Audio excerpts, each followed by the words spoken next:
an apartment building in a troubled neighborhood of Milwaukee. From the ventilation system in Glenda Cleveland's apartment, the sound of a chainsaw and a horrific smell once again fill the air. Next door, young Jeffrey Dahmer calmly washes blood-stained tools under the tap while sipping canned beer before heading out for a stroll. In the hallway, Glenda once again complains to the young man about the smell, and he explains it as spoiled meat, promising to fix it. But he had said the same thing a week ago, and before that, throughout the entire time he's lived there. The neighborhood is plastered with flyers about missing young men. As Jeffrey passes by, he enters his favorite club, where he spends every free evening. After partying, the blonde man invites another friend over to his place, promising him some money for participating in a photo shoot. But as soon as the men enter the apartment, Tracy feels uneasy and tries to leave. Nothing works. Jeffrey insists that his friend stay and offers him poison beer, then sits him down to watch a movie, holding a cleaver as a convincing argument. Once his guest is out cold, Dahmer presses his ear to his heart, wanting to hear its beat before eating it. Realizing that he is unlikely to escape, Tracy tries to lull his friend's vigilance by feigning obedience and agreement to everything. It is this that helps him escape from the cursed apartment. In an alley, Tracy stops a police car and tries to tell them what happened, but a black man usually doesn't inspire much trust in the cops. They nevertheless agree to check the address, where they accidentally discover evidence of horrific crimes. Lionel Dahmer is awakened by a phone call, and the old man rushes to the station. From the detectives, Jeffrey's father learns that his son did not just take the lives of young men. He did so in a twisted manner, involving close relationships and even eating some of his friends. Jeffrey is brought to the station and after formal procedures is taken for the first interrogation.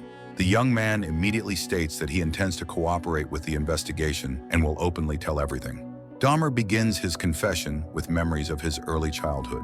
As a young schoolboy, he was already a bit strange. His behavior was influenced by complex family relationships. Jeffrey's mother was prone to voluntarily leaving her life, and his father, tired of constant quarrels, could disappear for several weeks. Once, after giving his teacher a jar of tadpoles and seeing that she rejected the gift, Dahmer poured a strong chemical into the jar and watched with delight as they perished. Later, there was an opossum that died under the house, which the boy examined with interest along with his father. It was then that an unusual hobby began. The Dahmers started collecting animal remains so that Jeffrey could dissect and carefully study them.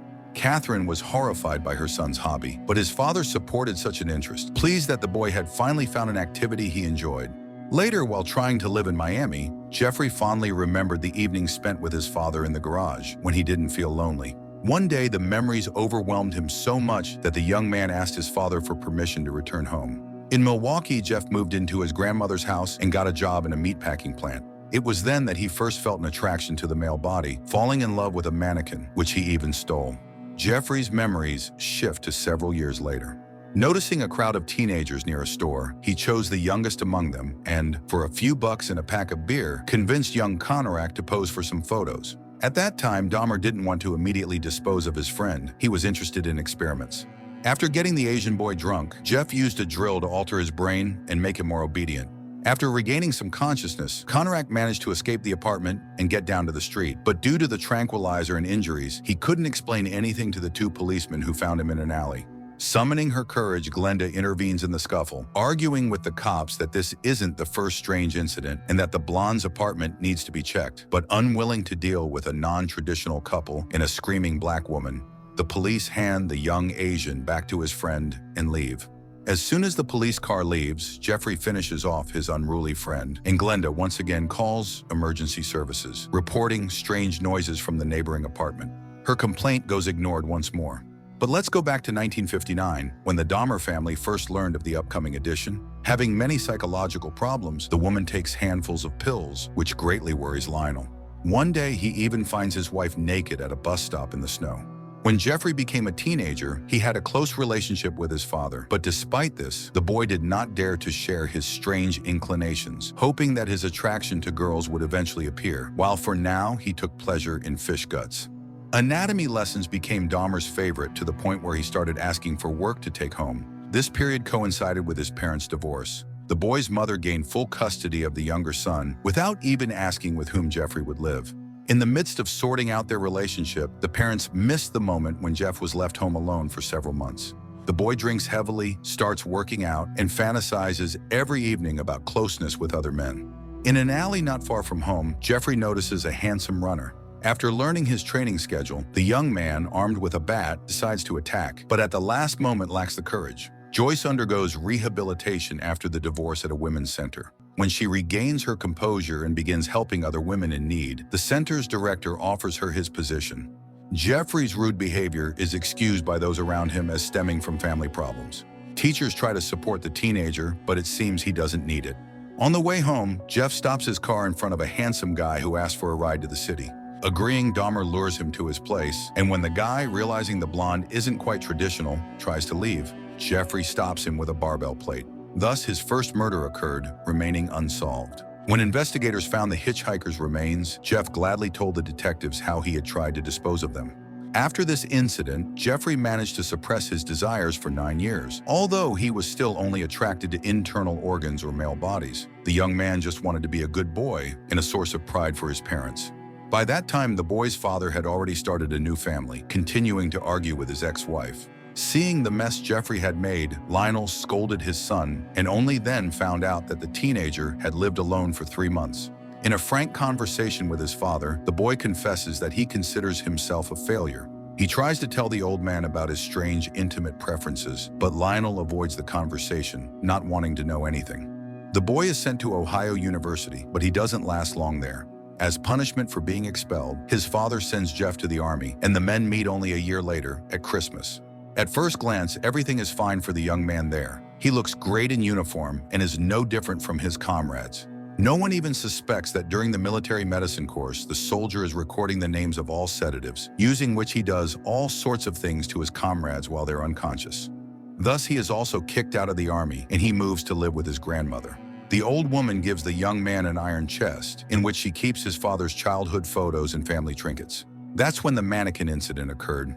Finding it in her grandson's bed, the woman first suspected Jeff of strangeness and threw the toy out, which greatly angered the young man. After the incident, Jeffrey began drinking even more. This led to Dahmer disgracing himself at the local fair, getting his first police record, and losing his job. Jeff manages to get a job as a nurse at a blood donation center, but even there he finds something to feast on.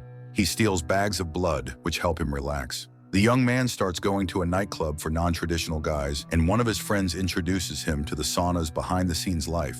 Jeff becomes a regular guest at the hotel until the management finds out that he's drugging guests with substances. He has to change locations, and he brings his next friend to an expensive hotel. But after mixing up the glasses, he ends up taking the substance himself, and the next morning remembers nothing, not even how his partner ended up dead.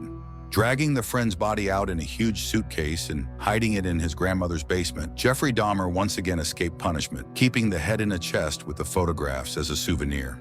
Jeff has a new hobby, reading obituaries in the newspapers. He goes to funerals, and afterward, he tries to obtain the bodies to lie next to them.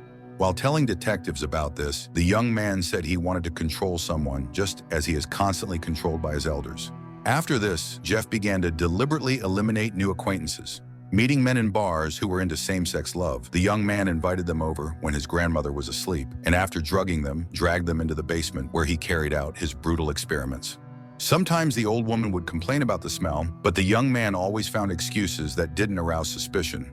One day she discovered a satanic altar belonging to her grandson, and a scandal erupted in the family, but not finding anything seriously wrong, Lionel simply asked his son to behave better. One day, the maniac made a mistake that could have ended his killing spree. He brought another man home, but just as he had drugged him and was about to drag him into the basement, the grandmother came downstairs to stop the madness. The old woman believed that her grandson's friend was just drunk, but she stayed with him until morning, after which she put him on a bus home.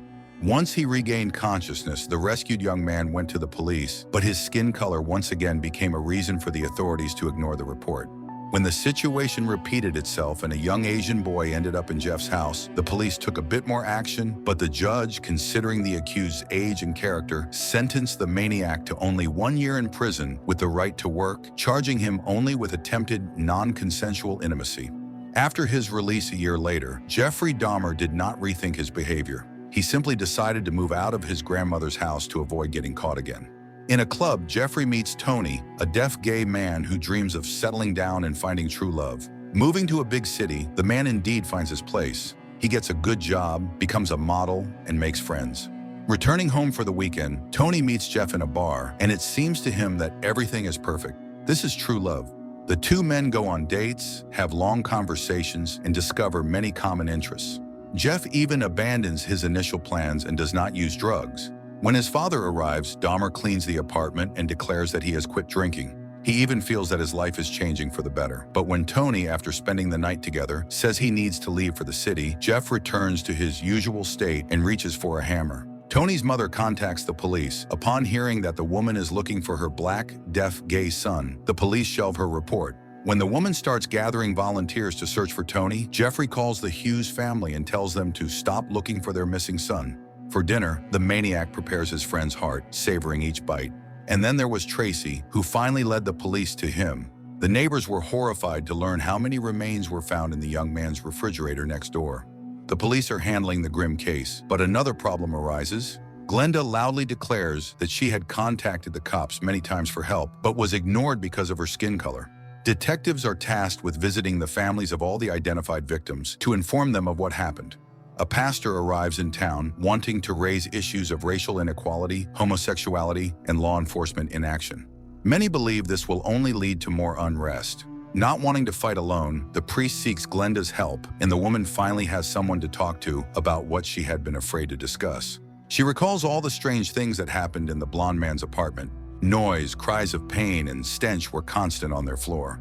When the new tenant disappeared, the woman immediately knew where to look for him, but the police, out of habit, brushed off Glenda's reports. The only thing they managed to achieve was issuing an eviction notice.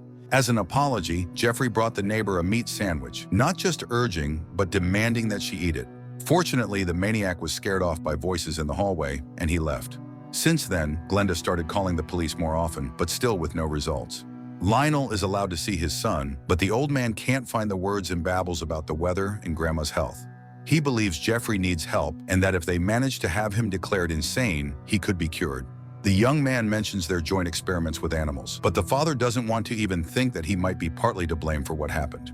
The man can't sleep, constantly thinking about who is to blame for his son's problems. He recalls his wife's pregnancy, their constant arguments, and even his own childhood fantasies that might have been passed on to his son. Milwaukee residents take to the streets in protest to prevent the police from covering up the case, as it's important for everyone that, in addition to the maniac, all those who turned a blind eye to the signs and complaints are punished. The two police officers who returned the young Asian boy to Jeffrey's hands are suspended from duty during the investigation. The story begins to accumulate details, including some that aren't entirely accurate. For example, an anonymous source claims to have been a close friend of Jeff's in his youth and that Jeff told him he was forced by his father. Jeff's lawyer and Lionel try to persuade him to feign insanity, but the young man refuses, hoping for the electric chair. The convict's parents, meeting in the courthouse corridor, once again shower each other with accusations. Trying to find the answer to the rhetorical question, who is to blame, the jury finds Jeffrey Dahmer sane and sentences him to 15 life sentences, one for each victim. During the trial, each of the victims' relatives had the chance to express to the young man everything they had been holding back during the investigation. Given a minute to speak his final words, Jeff repents for what he has done and asks the victims for forgiveness. Lionel also apologizes to his son, taking full responsibility for his pathological loneliness. The idea of writing a tell-all book occurs to the maniac's father. When he fully dedicates himself to work, his wife informs him that Dahmer's mother tried to end her life. The suspended police officers are reinstated. Furthermore, they are met with applause by all their white colleagues at the station. The pastor plans to fight against injustice and hold all those responsible accountable. Jeffrey finds himself in solitary confinement, but his spirits remain high. He continues to joke and feels great. He becomes even happier with fresh mail. The criminal receives dozens of letters from fans who send him words of support and money. Jeff's popularity goes to his head so much that he starts acting smug in the cafeteria. This is noticed by one of the inmates who doesn't like the newcomer's provocations. Glenda packs her things to return home. The woman is confident that she can forget what happened, but she becomes frightened as soon as she enters the apartment. Now Jeff can afford a luxury. He pays a guard to get a player and music tapes, but soon the same guard takes the gift away because Dahmer is keeping the other inmates awake. Fans don't just send letters to Dahmer, they bombard the victims' relatives with cartoons and letters containing threats and mockery. Tony's mother contacts a lawyer, but he admits that it's almost impossible to stop this. The only thing the lawyer can do is sue Lionel, who published the book. The lawyer is confident that the money from the sales should go to all the victims of the criminal, but the old man doesn't know this yet. He is proud of himself, especially after Sherry calls his book a brilliant work. Jeff learns about the book from a news report. Meanwhile, the writer himself learns that he won't receive a cent from the book sales. Konarek's family tries to return to normal life, but someone begins calling them, demanding that the immigrants go back to their homeland. These calls cause the second son to start having nightmares, in which he sees his deceased brother and Jeffrey Dahmer. The disgraced police officers receive awards for the dangerous capture of Jeffrey and for their special vigilance. In another, poorer and more modest hall, Glenda also receives an award for her services to the citizens. It's surprising. The woman believes she doesn't deserve such an honor, while the cops, who were responsible for Konarek's death, accepted their rewards without question. Konarek's family is also promised a large sum from the city if they file a lawsuit, but when the family gathers at the altar that evening, the father is convinced that no amount of money will bring his son back. Glenda continues to be plagued by nightmares, and she goes down to the first floor. There, right on the floor, her neighbors are sleeping, afraid to return to their apartments. But the idyll is shattered by the building manager. He asks everyone to disperse because the landlord has forbidden people from sleeping in the hallway. Glenda suffers from guilt, and she finds Konarek's father to ask for his forgiveness. But the old man understands that the woman is not to blame. She did everything she could. Lionel visits his mother in the hospital, who has completely lost her mind and no longer recognizes anyone. He tells her about the book and how they refused to make a movie based on it. He also asks the old woman to forgive Jeff. On the way home, Glenda encounters teenagers taking pictures of Dahmer's house. The woman's daughter can't contain herself and smashes the rude boy's camera. Returning home, the women sit down in front of the TV to watch Dahmer's interview. The entire city, hoping to understand the psychopath's motive, stops everything to tune in. Glenda's evening is ruined by a visit from the police. This time, they didn't have to be called several times. They arrest the woman's daughter for the broken camera and give her the station's address, where she'll be taken. A local businessman learns about an auction. Jeffrey Dahmer's belongings are selling like hotcakes. The old man then spends a huge sum and buys all the items to bury them in a landfill, preventing fans from turning into imitators. The immigrant family is offered a small sum, but the father has no choice, and he agrees. He also accepts an envelope from an oligarch. That evening, the man receives another threatening call, which all this time had been made by simple police officers who thought it would be funny. The building manager warns Glenda about the relocation. The city has decided to demolish the house. The woman agrees but asks that a memorial be erected on the site in memory of the victims. 2 months later, the machinery demolishes the house where the nightmare took place. Jeffrey begins attending church services as his grandmother had wanted. At one of these services, the young man is struck in the neck, but the wound is light, and in just a couple of days, Jeff is flipping through Christmas cards from fans. Chicago, 1977. A local resident, John Wayne Gacy, invites a handyman to his house to give him a construction job, slips a sedative into his drink, and attacks. A struggle unfolds in the house, but the young man fails to escape. The criminal spends many years in prison, and finally it is announced that Gacy's life sentence will be replaced by an injection. Jeffrey continues to provoke criminals and hand out autographs. Such behavior deeply offends one of the inmates, who doesn't understand why Dahmer is so arrogant. The inmate goes to the library and asks to be told about his strange neighbor. What he reads in the newspapers shocks him.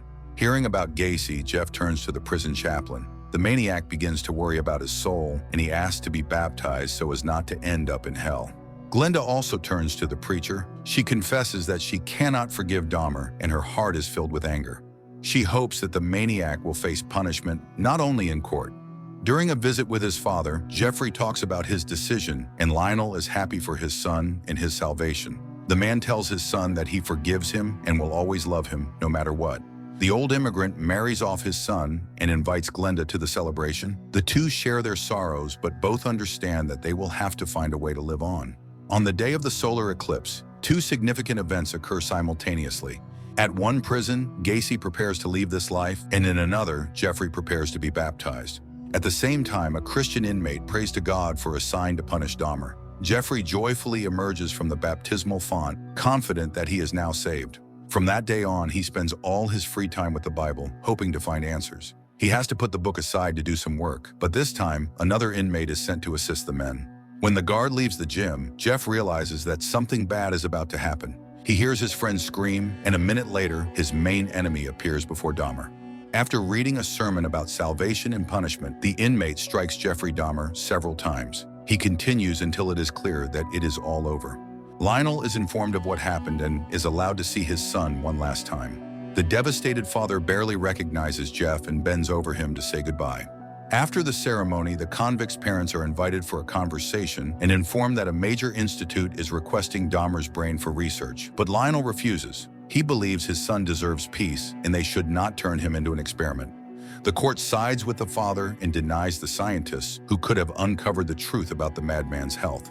Glenda appeals to the committee to install a memorial on the site of the demolished house. But as has been the case all along, no one hears the woman's voice. The authorities develop the neighborhood, forgetting all of Jeffrey Dahmer's victims.